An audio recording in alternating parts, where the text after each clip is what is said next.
गुरु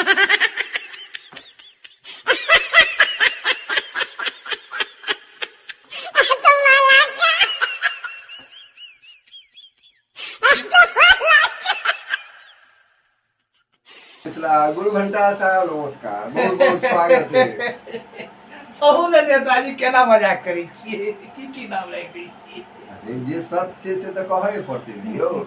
अहाँ के जे बुझि के खुशी है जे एहि बेर मिथिला राज्य आ मैथिली लए हम ठाढ़ भऽ गेल छी।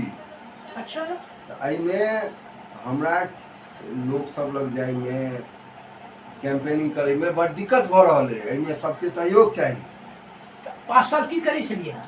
5 साल हम सब रील बनेलिए, फेसबुक पोस्ट केलिए, दिल्ली में जाकर घूमलिए, यह सब काज केलिए। हम पूरा तरह से समर्पित छी मिथिला राज्य ले। जते पोस्ट अबै छै फेसबुक पर मिथिला राज्य के सबके लाइक करै छियै। धरातल पर की केलिए? धरातल की होइ छै? जेठाम से ठाढ़ हेबै तऽ ओ तऽ अहाँ करबै ने, अहाँ गुरु घंटा छियै। अयो ठाढ़ होइ छी अहाँ।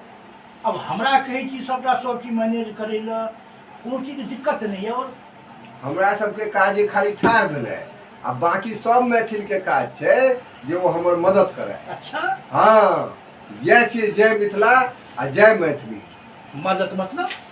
मदद मतलब अहाँ धरातल पर घूमियो, लोग के कहियो जे फल्ला बाबू ठाढ़ छथिन मिथिला मैथिली ले, हिनका समर्थन करियो। लेकिन मदद में और कोनो मदद हमरा से चाहे छी नहीं की? सब तरह के मदद अहीं के करऽ पड़त, हमरा बुते किछ नहीं है।